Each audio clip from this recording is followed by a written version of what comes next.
السلام عليكم ورحمة الله وبركاته. أهلا بكم في فيديو جديد على قناة يوميات مسلمة. اللهم بك أصبحنا وبك أمسينا وبك نحيا وبك نموت وإليك النشور. اللهم صل وسلم وبارك على سيدنا محمد. ازيكم عاملين ايه؟ وحشتوني قوي قوي بجد، يعني اتأخرت عليكم جامد المرة دي. طبعا، زي ما شفتوا كده الفيديو اللي فات، كتبت لكم كده في اول تعليق الحمد لله والشكر لله، كنت واخده دور كده حلو يعني. الحمد لله والشكر لله. كان عمر تعبان جامد وانا لقطت منه فطولنا بس شويه. هو اصلا الجو انتوا عارفين الفتره دي يعني متقلب جامد والدنيا مكانتش متظبطه، بس الحمد لله يعني. ربنا كده يعديها على خير ويكمل شفانا وشفا الناس جميعا يا رب على خير، اللهم امين. النهارده بقى ايه، يوم كده مختلف شويه، حبيت اشاركه معاكم. انا كنت قبل كده قايله لكم ان انا عايزه اعمل معاكم فيديو عن المساعده المنزليه، ولو عايزه تجيبي حد يساعدك في البيت، ايه الحاجات اللي تاخدي بالك منها، ايه الحاجات اللي تعمليها وكده. وسبحان الله بقالي يعني من ساعتها ما تيسرش ان انا اعمله. كنت بصراحه اعمله لكم كلاميا، يعني اللي هو ان انا اقول لكم تجربتي، لان انا جربت كل انواع المساعدات تقريبا. يعني جربت ان انا اجيب حد يساعدني كل فتره، مثلا كل سيزون في التنظيفات الموسميه بس. واحيانا كنت بجيب مثلا مره كل شهر او مره كل اسبوع. وفي فتره من فترات حياتي، وخصوصا وعمر كان لسه بيبي خالص خالص، في الفتره بتاعه الرضاعه والفتره الاولانيه دي، ده كان تقريبا يعني كنت بجيبها يعني بشكل شبه يومي او يوم ويوم بالكتير. فجربت كل الانواع وجربت الناس كتير جدا، فاللي هو يعني عندي ايه، شويه معلومات كده. آه حابه اشاركها معاكم وحابه اقول لكم يعني احتياطاتكم وكده. بس النهارده الفيديو بقى مش كده، يعني مش ان انا هقول لكم مجرد كلام. ده النهارده ان انا اضطريت ان انا اجيب حد يساعدني في البيت. فعايزه اشارك معاكم الروتين بتاع اليوم ده، اللي هو اليوم اللي حد هيجي يساعدك فيه هتعملي ايه. بس هو اصلا ما كانش زي ما قلت لكم ان انا يعني انا تعبت على غفله. هو ما كانش الخطه خالص ان انا اجيب حد يساعدني، ومش الفكرة ان انا ما بقتش ان انا احب اجيب حد يساعدني. بصوا انا عايزة اقولكم على حاجة. في ناس ما عندهاش الاوبشن ده اصلا، اللي هو يعني تعبانة مش تعبانة، الدنيا متربعة على دماغك مش مشكلة. المهم لان بيجيلي المشاكل دي اكتر حاجة من بيت العيلة، ان لو واحدة هي متعودة في بيت اهلها او عندها فكرة ان هي تجيب حد يساعدها، دي فكرة عادية جدا وارد ان هي تحصل. بتلاقي هجوم كبير قوي من الناس حواليها، اكن هي كده يعني مستهترة مثلا. يعني مش عارفة العطلة جاية منين يعني بالظبط، او ايه المشكلة ان حد يجيب حد يساعده في البيت. لو الظروف سامحة اكيد طبعا. لو واحدة مثلا ظروفها المادية مش نافعة خالص وهتاخد فلوس اكل عيالها، يعني هتروح تجيب بقى مساعدة منزلية، ماشي اعترض ساعتها. لكن واحدة ظروفها المادية تسمح. لكن في ناس بتتعامل مع الموضوع ده بشكل فيه استخسار شوية، ودي حاجة بصراحة بتضايقني جدا. المنطق ده نفسه اللي هو انا ممكن ما اجيبش حد يساعدني في البيت عشان انا مثلا حابة اعمل حاجة بكواليتي معينة، عايزة التنظيف يكون بجودة معينة. انا بحب اعمل حاجتي على مهلي عشان اعملها بايدي بتكون انضف واحسن، ودماغي انا اكيد هتدير بيتي افضل. ف... فلو كده ماشي. لكن لو انا اضطريت مثلا، او انا واحده تعبانه، او واحده بشتغل برجع بيتي متاخر جدا، المهم الحاجات دي انا كنت نزلت جبت شويه طلبات فكنت بوريها لكم. ده كده من قبلها بيوم، بس ما كنتش قدرت اصورهم، كنت في مشوار بالليل خالص. جبت الطلبات دي وركنتها كده في الشنطه، وقلت عشان خلاص كان الوقت اتاخر قوي، فقلت يا دوبك نايم عمر. وقلت الصبح كده بعد ما افطر، يعني اليوم ده كنت صاحيه فيه بدري قوي، فقلت قبل بقى ما احضر اللانش بوكس وقبل ما اعمل اي حاجه ابتدي ان انا ايه اطلع الحاجه من الشنط وافرجها لكم يعني. كان طالبين منه اللي هو الكفر ده. كنت جايباه الوان معينه بس طلع صغير، فقالوا لي هاتي اللي هو عليه رسومات ديزني بيبقى اكبر، هيجي على قد الكوبي بوك اللي هم مسلمينها له. وجبت بس الستيكرز اللي انتوا شفتوه ده كان ب25 جنيه. جايباه عشان اظبط بيه اللانش بوكس زي ما هتشوفوا معايا دلوقتي. وكانت الاساتيك اللي عندنا ابتدت تتقطع، فجبت دول برضو الواحدة ب5 جنيه. وجبت شوية خضار وشوية حاجات، يعني ايه انا وبره كده كان في شوية حاجات ناقصاني، فعديت كده على شارع جنبنا وجبت شوية الطلبات دي. فالمهم ان انا عايزة اكمل لكم بس الموضوع بتاع المساعدة المنزلية ده، عشان في ناس بتضغط نفسها قوي، اللي هو ممكن تكون الدنيا حواليها الشقة غير قابلة للاستخدام الآدمي، يعني واصلة لمرحلة تراب في كل حتة، المطبخ مبهدل، وهي مثلا لا قدر الله طالعة من عيا مثلا، أو عندها مثلا لا قدر الله طفل تعبان، أو هي عندها مثلا طفلين صغيرين ورا بعض، فاللي هي يعني شبه مستحيل ان هي تبتدي بقى تعمل التنظيفات العميقة وتظبط وتحنتف وكده، يا دوبك على شوية الأكل وشوية الغسيل، وإن هي تراعي الولاد دول وبس، مش هيبقى فيه وقت تاني، ومش هيبقى فيه الأوبشن ده. فدي ليه ما تجيبش حد يساعدها؟ يعني أنا عايزة أفهم ايه المشكلة بجد. وبعدين يعني سبحان الله، يعني احنا كل يوم بنصحى فيه بيتقال اللهم أعطي منفقا خلفا، واللهم أعطي ممسكا تلفا. الإنفاق مش بس في الصدقة اللي هي كده، لأ، اللي هو عدم الاستخسار. في ناس حرفيا عايشة بمبدأ التوفير، يعني ايه، لله وللوطن كده، ليل نهار توفير، معانا معناش توفير.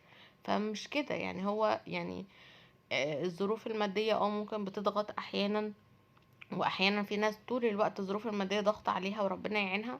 بس المفروض ان احنا ايه يعني نوزن الكلام بالعقل، المؤمن كيس فطن، اللي هو نوزن. يعني كان مرة الشيخ الشعراوي بيشرح موضوع التوفير ده، او ان هو يبقى تكنيكك في الصرف عامل ازاي، او طريقتك في ادارة الفلوس عاملة ازاي. بصراحة تفسيره ابهرني جدا، وكان كلامه منطقي جدا جدا، اللي هو ولا تجعل يدك مغلولة الى عنقك ولا تبسطها كل البسط، لانك لو بسطتها كل البسط هنا كنت ظبطت الحاجات وقلت بقى اصلي، كان الفجر اذن قلت اصلي وبعدين ابتدي بقى اعمل لانش بوكس. حطيت بس بطاطس في الاير فراير كده، وقلت هعمل برضو برجر، عشان كان اليوم ده اسمه سبورت داي، فكان يعني كان يوم كله هيبقى فيه فرهضة ورياضة وكده. وكان عمر ما تعشاش امبارح كويس، فقلت دي تعتبر وجبة اللي هي ايه، عشاء بغدا بفطار كله على بعضه يعني. المهم بصوا بقى، ما شاء الله الستيكر ده ظبط شكل اللانش بوكس خالص، بصراحة غير شكله تماما. المهم بقى، فالشيخ الشعراوي لما كان بيشرح في الموضوع ده كان بيقول ان الواحد لو قعد يصرف، يعني ساب ايده خالص وقعد يصرف يصرف، هيجي في يوم هيبقى ملوم ومحصور فعلا، اللي هو هيتحسر ان انا ازاي حالي وصل لكده، ازاي انا كان معايا فلوس في يوم من الايام ومن كتر ما انا مبذر وقعدت اصرف اصرف اصرف وما خليتش بالي وما شلتش مثلا حاجة على جنب للزمن. اتحسرت وبقيت اتقلب بيا الحال ان انا ابقى واحد معدم ومعيش اي حاجة. ومن ناحية تانية، ليه بقى ما تجعلش يدك مغلولة إلى عنقك؟ ليه بقى ما نقعدش نوفر ونشيل كل أي فلوس معانا نشيلها وما نصرفش أي حاجة؟ عشان ساعتها يعني الشيخ الشعراوي بيقول العجلة مش هتدور، الناس مش هتسترزق. انت مثلا نفسك تجيب تيشيرت مثلا، تستخسر تجيبه وتقول لا مش هجيبه، طب الراجل اللي بيبيع التيشيرت ده هيبيع منين؟ جيت تركب تاكسي وقلت لا لا ملهاش لازمة مش هركب تاكسي، وانت واحد مقتدر تقدر كويس جدا تركب، وقلت لا لا مش هركب خسارة، الراجل اللي بيسوق التاكسي ده هيسترزق منين؟ يعني لو كل واحد فكر بالمبدأ ده، الدنيا فعلا مش هتمشي. وبلاحظ سبحان الله الناس اللي تملي بتمسك على القرش في موضع غير موضعه، او اللي هي بتستخسر بمعنى اصح، اللي هو مثلا واحد ما شاء الله ظروفه مادية كويسة جدا ويقدر كويس قوي قوي ان هو مثلا وقت ما يحتاج مثلا حاجة زي آه، حد يساعده في حاجات زي كده، اللي هي نوعا ما في ناس بتبص لها على ان هي حاجه ترفيهيه، رغم انا شايفه ان هي عادي، حاجه زيها زي اي احتياجات عندنا. وبيبطل يعني ما بيرضاش يصرف فيها، للاسف للاسف فعلا الفلوس بتتهلك بشكل هو مش متخيله، حاجات بقى بتتسرق، حاجات بتتعمل، فربنا ما يكتبها علينا ابدا. فالواحد يوزن الامور بالعقل، طالما انتي في وقت مثلا ظروفك الماديه تسمح تجيبي ان حد يساعدك، وهتعرفي تتعاملي وعندك حد كويس وامين، والظروف مهيئة ان انتي تجيبيها. ما اقصدش ظروف المادية بس، اقصد يعني ان حد يكون امين، انتي بتعرفي تتعاملي اصلا مع المساعدة المنزلية وكل ده. فما تتردديش لحظة، ما تخليش حد، عشان زي ما بقولكوا كتير مثلا بيبقى بتقولي انا بتصورلي مثلا شقتها ويبقى فعلا الوضع ما ينفعش، وعندها مثلا لا قدر الله حاجة في ظهرها الدكتورة قايلها ما تتحركيش، عندها اطفال صغيرين، حاجات كتير، وتبقى يعني ايه، اكنها مستعيبه ان هي تجيب حد يساعدها، اكن كده هي ست كده، يعني ايه يعني ست مش عارفة يعني فاشلة مثلا، ولا ست كده يعني مستهترة جدا، اللي هو في ايه بجد؟ ده لو جابت اكلة من بره هتبقى بنفس تمن الست اللي هتساعدها. فهو الفكرة بس ان الواحد في ناس بيبقى عندها جمود فكري شوية وما عندهاش سعة افق، اللي هو دي حاجة مثلا احنا ما عملناهاش قبل كده، او مثلا ما تعودتش عليها في بيت اهلها، فاللي هي بتبقى فكرة مرفوضة بشكل كلي وجزئي، وتبتدي تلوم على اللي بيعملها كمان. فهو كل الموضوع ان يعني ايه، الحياة عموما بتحتاج انت تكون مرن في تفكيرك شوية، ومحتاج ان انت تشغل دماغك. هل اللي انا هعمله ده فيه اي مشكلة، فيه هيعود بأذى على اي حد، اي فرد من الافراد؟ لا، يبقى خلاص ماليش دعوة بحد. فاهمني؟ ف... فلقيتها مناسبة كويسة يعني انا مثلا في فترة من الفترات لا كنت بعتمد على المساعدة بشكل كبير جدا. طبعا جودة المساعدة عمرها ما هتبقى زي ما انت لو انت شاطرة في إدارة بيتك وبفضل الله بتعرفي تظبطي الدنيا كويس. عمر المساعدة ما هتبقى بنفس جودة اللي انت بتعمليه. يعني حتى لو مثلا هي شاطرة جدا وكل حاجة، هيبقى برضو بنسبة مثلا قولي ايه يعني، هيبقى فرق عن اللي انت بتعمليه بنسبة بأقل مثلا ب90% مثلا. لكن انت تعلمي ايه تدير الموقف صح. لكن في اوقات بنضطر لها، زي ما بقولكوا انا في اوقات كتير جدا كنت بعتمد عليها بشكل كبير، واوقات تانية لا، طالما انا عندي وقت ومساحة من الوقت والحمد لله صحتي كويسة والدنيا تمام، فخلاص ليه اجيب مساعدة؟ لا، انا بشتغل في حاجتي واحدة واحدة كده، اللي هو الظروف سمحت يعني، الظروف استدعت ان انا اجيب، ابقى مرنة في تفكيري، ما بقاش رافضة المبدأ ارفضه ليه.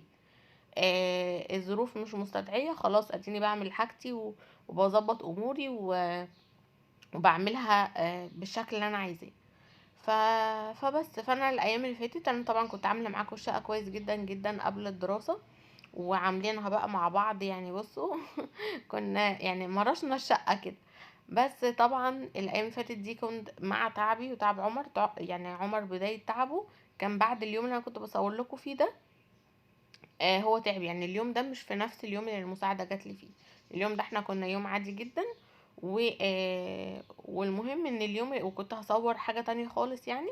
بس هو كان تعب شوية، جه من المدرسة تعبان شوية، فافتكرت ان هو عادي يعني شوية برد داخلين عليه وخلاص، وخد الدواء واليوم عدى على خير. تاني يوم بقى وهو في المدرسة اتصلوا بيا وقالوا لي تعالوا تعالوا خدوا الولد بسرعة، درجة حرارته 39. ربنا يشفيه يا رب ويحفظه ويحفظ لكم اولادكم جميعا. فطبعا كان يعني يوم يعني الحمد لله وشكر لله انه عدى على خير يعني. ربنا ما يخضكم على حبايبكم ابدا. فطبعا خدناه ورحنا مستشفى بسرعة ومن هنا بقى من ساعتها بقى اضطرينا رحنا للدكتور، وبعدها الموضوع تطور شوية ورحنا لدكتور تاني وبس. كنا مقضيينها بقى الاسبوع اللي فات ده وانا لقطت منه على طول، فكان صعب قوي لما بيبقى الام والطفل تعبانين، بيبقى الموضوع صعب شوية. فكنا بقى مضادات حيوية وجلسات وبخاخات وكده. فالحمد لله والشكر لله ان هو عدى على خير. المهم ان اليوم ده كده اللي انا كنت بحضر فيه الحاجة، مش هو زي ما بقول لكم اليوم ده اتصور وقعدت اسبوع كامل بعديها ما صورتش غير لما هكمل لكم الفيديو يعني المقاطع اللي هتشوفوها دلوقتي دي متصوره بعد المقطع ده باسبوع، تخيلوا. هو ده بقى اليوم اللي انا قررت فيه ان انا بصراحه خلاص هجيب حد يساعدني، لان الشقه كانت اولا كان في شتوي عايز يطلع وصيفي يدخل وبطاطين من تحت السرير ومراوح تتنضف وتخش والتراب بقى يعني مش قادره اوصف لكم. كان الجزء الستاير اولا لقيتها طينه، التراب داير ما يدور، الانتريه تحت الانتريه، آه كل حاجه اوضه النوم عند الكوموديونات كده كانت بشعه. المهم لقيت التراب محاوطني من كل ناحية، مش عارفة اتنفس اصلا من كمية التراب. المهم ان انا كنت صحيت بدري اليوم ده لما قررت ان انا اجيبها، فقلت ابتدي ان انا اعمل الدولاب من جوه. غيرت كده رصة الملايات خليتها عملية بالنسبة لي اكتر، ونزلت الشتوي بتاع عمر كان في رف عالي يعني، نزلته في رف قريب على ايدي، والصيفي حطيته في الادراج. ويعتبر انا كده خلصت ايه الدولاب من جوه. الخشبة دي وقعت مني كده وانا بشتغل بس مش مشكلة. هنا بصوا زي ما انتم شايفين كده رصيت الشتوي، الترنجات ولبس الخروج وكل حاجة. واللعب دي في الاجازة كنت حطاها في رف لتحت شوية، رفعتها فوق خالص. عشان ايه ما تشغلوش يعني عن المذاكرة وكده، لما بيحتاج انا بجيب. وبعدين بقى حضرت المنظفات اللي هنستخدمها انا وهي. المرة دي انا هساعدها، بس ان شاء الله ابقى اعمل لكم فيديو لو انتي ما عندكيش وقت او ما عندكيش جهد ان انتي تعملي معاها اي حاجة وعايزة هي تشتغل من الف للياء، هقولك تعملي ايه. بس المرة دي انا اللي هساعدها. كنت الحمد لله تعافيت شوية وقلت ايه هي بس تسند معايا الحاجات، مثلا مراتب نرفعها، حاجات نجرها، اللي هي الحاجات اللي محتاجة جهد بدني شوية، عشان ايه زي ما بقولكوا ان انا طالعة من الدور بصراحة مفرفرة خالص يعني الحمد لله. المهم ان المفارش السفرة دي ما كانش في وقت ان انا انزل اجيب المشمع اللي انا بجيبه، انا تملي بجيب مشمع من الموان عشان افرشه فوق الدواليب وكده، بس ما كانش في وقت فقلت افرش مفارش السفرة دي وخلاص. وبعدين حضرت بقى اللي هو كلين البنفسجي بتاع ماي واي ده للانتريه عشان تغسلي بيه الانتريه، واللي هو ميني اللي لونه برضو ازازه بيضه كده ومكتوب عليه البنفسجي. ده تحفه تحفه تحفه، حتى هي قالت لي بصراحه الشغل ممتع بسبب ريحه البتاع ده. ريحته حلوه قوي قوي، اللي هو ميني ده بيتحط على ميه المسح، بجد رهيب.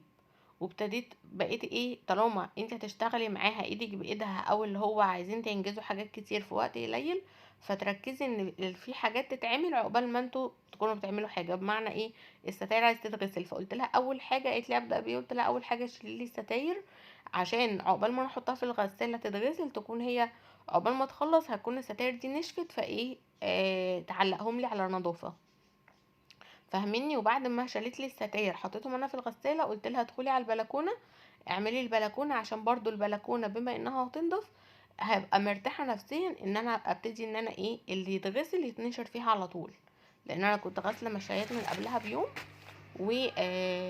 ومحتاجه يعني تتعمل. فاثناء ما هي كانت بتعمل البلكونه برضو كان في شويه حاجات في المطبخ محتاجه تتظبط. قلت لها برضو بالسلم اعملي لي الجزء اللي فوق ده سريعا عشان انا اعرف اظبط تحت، عشان لو هي ما عملتليش من فوق ممكن بعد ما انا اظبط تحت تروح هي ايه موقعه عليه حاجات. فخليتها عملت لي شالت لي المشمع القديم، هو فوق الحاجات عندي مش ما الحمد لله مش مبهدل، لان انا كده كده فرشه مفارش، فيدوبك المفرش بيتشال بيتحط مكانه مفرش تاني. انا بحب افرش فوق المطابخ فويل، بس طبعا بقى غالي جدا جدا، فبقيت افرش دي. مشكلتي ايه بقى في مفارش السفره ليه ما بستخدمهاش من زمان، ان هي خفيفة جدا و... ومع الوقت والرطوبة ممكن تلزق، فلما تلزق بتعمل علامة وبيبقى صعب ان هي تطلع. فبما اني هحط المفارش السفرة دي، فدي تخلي بالك لو حطيتيها ما تتأخريش عليها كتير، اللي هو كل 3 شهور كل 6 شهور بالكتير قوي، لكن ما تسيبهاش فترة طويلة وتنسيها زي الفويل مثلا او زي المشمع التقيل اللي انا كنت قايله لكم عليه قبل كده. بس فهنا كده هي كانت خلصت البلكونه، انا ظبطت بس دخلت الحاجه انا رصيتها وظبطتها ونشرت الستاره، كانت في التوقيت ده كان اول ستاره اتغسلت زي ما انتم شايفين، وغسلت بس المشابك اللي هو الفنجات الاخرانيه. الزرع مثلا خدته الحمام، هي كانت شايلاه انا خدته غسلته في الحمام كده يعني. وهي الستاره كده ما شاء الله كان الجو هوا شويه، هوا بشمس خفيفه كده، فالحمد لله ايه الستاير يعني ما خدتش معانا وقت خالص. بقت الستاير عقبال يعني قلت لها اخر حاجه هنعلقها، يعني اخر حاجه هنعملها هو تعليق الستاير، فتبقى الدنيا نظيفه والارض اتمسحت وكل حاجه تمام، فالستاير ايه تتعلق كده على نظافه.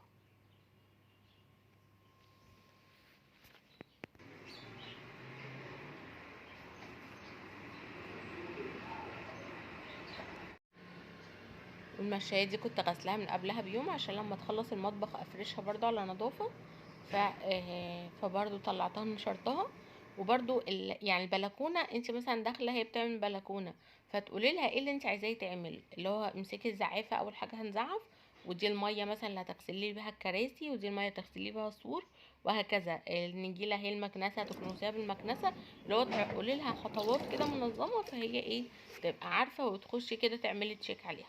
وبعدين هي دخلت تعمل اوضه الليفينج، قلت لها برضو جري لي تحت الركن عشان انا كنت لسه ماسحه، بس طبعا كان في حاجه ضايعه وقلت نتاكد يعني، ويبقى بالمره ايه الحاجه تتفرش على النظافه واكنها ايه تبقى تنظيفه الشتاء. في الاثناء دي كنت انا عملت المروحه عشان ادخلها تحت السرير، بفكها من بعضها وبدخلها تحت السرير. الستاره دي بقى اللي هي كانت على شباك المنور في الريسبشن الكبيره، فدي كانت محمله بكميه تراب. طبعا انا غسلها معاكم ومعلقينها سوا وكانت زي الفل، مش قادره اوصف لكم. بصوا الطينه اكنها مش مغسوله بقالها يعني سنين، بصوا المنظر. فطبعا كان فعلا الجو كان تراب جامد، ومعرفش بقى هل الشباك كانت فتح فتحه صغيره انا مش واخده بالي ولا ايه. المهم ان انا نقعتها كده بصراحه، سبتها منقوعه شويه، قلت مش مشكله تتنقع عقبال ما نخلص، وبعدين يعني اشغلها على العصر وتتنشر على خير. وهنا برضو فوق الدولاب خليتها لمت لي المشمع ده، وفرشنا بقى المشمع الجديد عشان ايه يتفرش على نظافه. بس زي ما بقولك المشمع اللي هو مفرش السفره ده، لو هتحطيه تكوني منشفه تحتيه كويس قوي قوي قوي، عشان ما يلزقش بعد كده ويطلع معاكي بصعوبه. وهنا برضو الشباك كان اتنفض والسرير اتنفض كويس، والخشب كله اتلمع وكده، الاوضه خلاص على المسح. فكنت برضو ايه اللي هو ميه مثلا، يعني تبقي متابعه معاها، اللي هو ده طبق مثلا فيه ميه في فوطه لل... للخشب مثلا وللحاجات التقيله او للشباك، وده مثلا قماشه كده مبلوله بملمع ازاز للازاز، وهكذا. فهنا بقى قلت قبل ما ادخل المروحه تحت السرير، كان خلاص كده داخلين على اوضه النوم، فقلت لها قبل ما نرفع يعني المراتب، قلت اقفلها بس بالكفر بتاعها كده، ومعايا مفك بفكها من بعضها، عشان مش عايزاها يعني تبقى سليمه تحت السرير. هنا كنت معرفتش بصراحه اصور معاكم في اوضه النوم، لان هي برضو بتتحرج بصراحه، انا ما بحبش اضايقها يعني. فخلصنا اوضه النوم، شلنا طلعنا شويه بطاطين من تحت السرير ولمعنا تحت السرير، وعملنا فوق دولاب اوضه النوم برضو. و... وكل حاجه الحمد لله اتعملت في الشقه، يعني اتعملت. أنا كده كده كنت عامله الحوائط معاكم وغسلين الشبابيك وغسلين السجاد. لكن كان بس الايه اللي هو مسحه عاديه، مع تطليع البطاطين والشتوي وتدخيل الصيفي والمراوح وكده.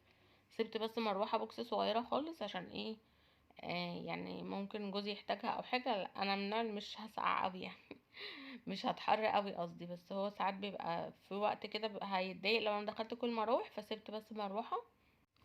فكده الحمد لله الدنيا تمام. وعايزه بقى ان شاء الله باذن الله، وانا فاكره كده اعمل لكم الفيديو بقى اللي هو التفصيلي بتاع لو حد عايز يجيب حد يساعده ومش عارف يتعامل ازاي وكده.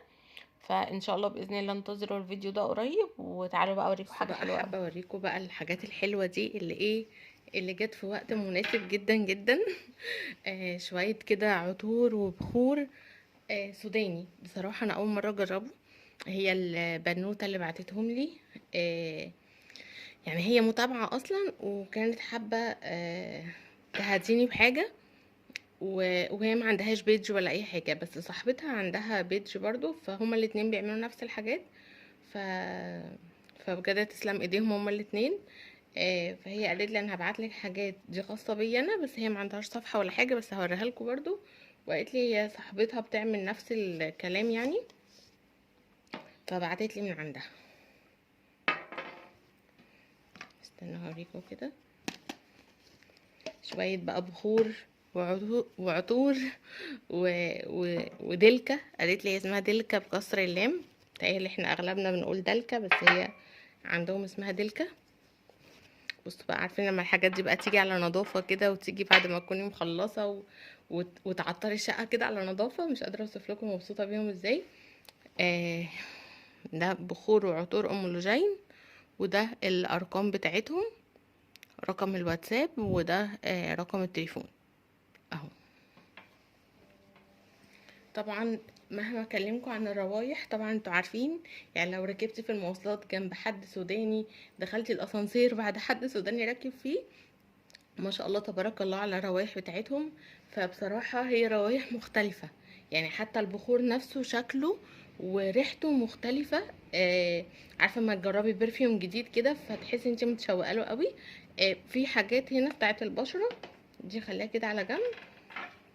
ده كده عطر بيبقى مكوناته حاجات كتير، صندل وحاجات كتير. ده برضو للاستخدام للجسم يعني اهو. تاخدي منه كده وتبتدي تحطي على جسمك. في بقى مش عارفه، في ريحه منعشه شويه، تحسوه ليمون وبرضو ريحه شرقيه. وفي انا شايفه في حبهان كده، يعني تشكيله مختلفه. وهنا دي الدلكه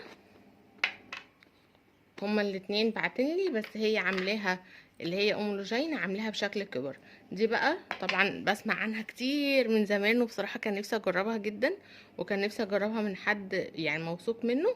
فدي بتتفرد على الجسم، بتعمليها كده زي الحمام المغربي. ان شاء الله اكلمكم عنها باستفاضه اكتر. بصوا هي ريحتها تحسيها ريحه اعشاب وفيها برفيوم، يعني الاتنين مع بعض. فدي بقى بتفرديها على الجسم كله. بصراحه بيشكر فيها قوي قوي، حتى صحابي من زمان قوي كان يعني ليا واحده صاحبتي جربتها، كانت مسافره وجربتها، قالت لي بصراحه تحفه تحفه، احلى من الحمام المغربي واحلى من حاجات كتير، ما بتنشفش الجسم وبتنضفه كويس قوي قوي.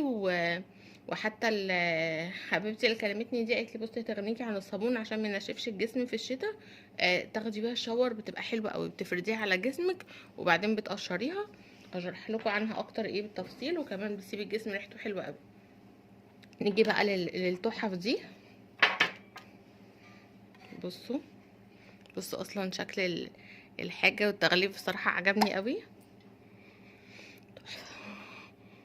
بصوا تحفه، ريحته حلوه قوي، ريحته جميله جدا جدا. ده بقى البخور عايزه اجربه معاكم دلوقتي، انا جربت منهم قبل كده بس فعلا رهيب.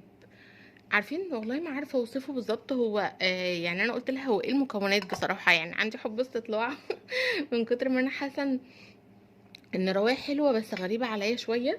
قالت لي هو بيبقى خشب الصندل، يعني هو بيبقى الحاجات دي اصلا مقطوعه من شجر نفسه، وبيبقى خشب الصندل، وكمان بيبقى عليه حاجه اسمها ضفره بتستخرج من حيوان معين يعني، وريحتها حلوه يعني. وحاجه تاني مش عارفه ايه هي،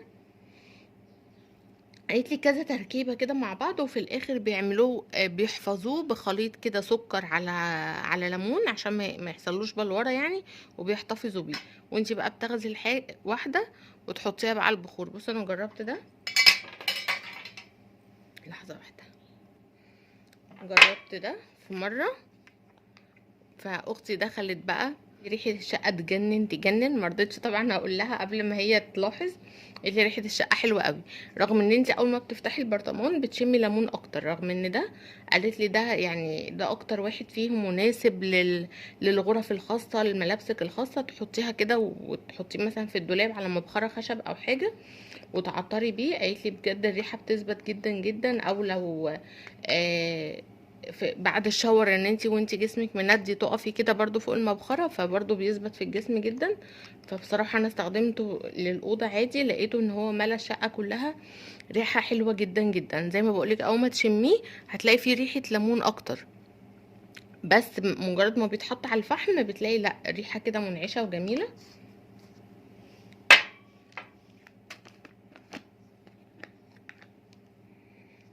وده بقى ريحته بخور قوي، ده ريحته ريحه شرقيه اكتر، يعني ده ريحته ريحه شرقيه، ده كده تحسه ميكس. وقالت لي برضو تحطيه في المطبخ بعد ما تكوني مثلا عامله اكله كده مثلا ليها ريحه نفاذه، او حاسه ان انت ريحه الشقه فيها اكل او كده، وعايزه ان الريحه دي البخور يمتصها يعني ويغطي عليها. فقالت لي تشغليه في المطبخ او تشغليه عادي في الشقه، هيبدل الريحه خالص. وفعلا بصراحه بصراحه عجبوني قوي قوي، يعني بصراحه عجبوني جدا يعني. كان بالنسبه لي بجد كنت متشوقه ان انا عندي حب استطلاع بصراحه ان انا اجربهم قوي من ساعه ما بقيت ان انا اركب مثلا زي ما بقول لكم اشم ريحه السودانيين نفسهم او كده. فما شاء الله كانت بتعجبني جدا. ده بقى بصراحه تقريبا ده مش من البيج اللي انا بقول لكم عليها، ده من البنوته اللي هي من اصدقائنا يعني هنا على القناه، فهي بعتهولي هديه. حلوه قوي بجد تحفه، ريحته جميله جدا. وده برضو بصوا طري كده وتحس ان هو مليان زيوت عطريه، ريحتهم بجد ما شاء الله تبارك الله جميله. اول تحسي قصدي بريحه منعشه حلوه، وبعدين تحسي بريحه بقى شرقيه كده تقيله وحلوه. فمش عارفه بقى بصراحه، عايزه اولع دلوقتي واحد كده ايه، بما ان الدنيا نظيفه وحلوه فعايزه اجرب حاجه، مش عارفه محتاره اجرب انهي واحد مش عارفه. هجرب بقى دلوقتي اشغل بس الفحمه واجرب واقول لكم. و ودي بقى ان شاء الله باذن الله هستخدمها واقول لكم برضو ايه رايي بيها، يعني رايي فيها بالتفصيل على قناه شيماء حسين بيوتي، متشوقه لها جدا بصراحه. فيلا بينا بقى نقوم نشغل الفحم كده ونبتدي نبخر.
طبعا عايزه اقول لكم الريحه كانت فظيعه فظيعه بجد، ريحه ما شاء الله حلوه جدا جدا. و... ورغم كنت شايفه دخان كتير قوي طالع وكده، بس سبحان الله ما حسيتش ان انا كحيت او اتضايقت. هو بصراحه انا كنت نزلت بعدها، يعني انا شغلتها شويه، يعني قعدت بتاع ربع ساعه كده والبخور شغال. كان ما شاء الله ريحه جميله قوي وما كانتش مؤذيه لصدري يعني.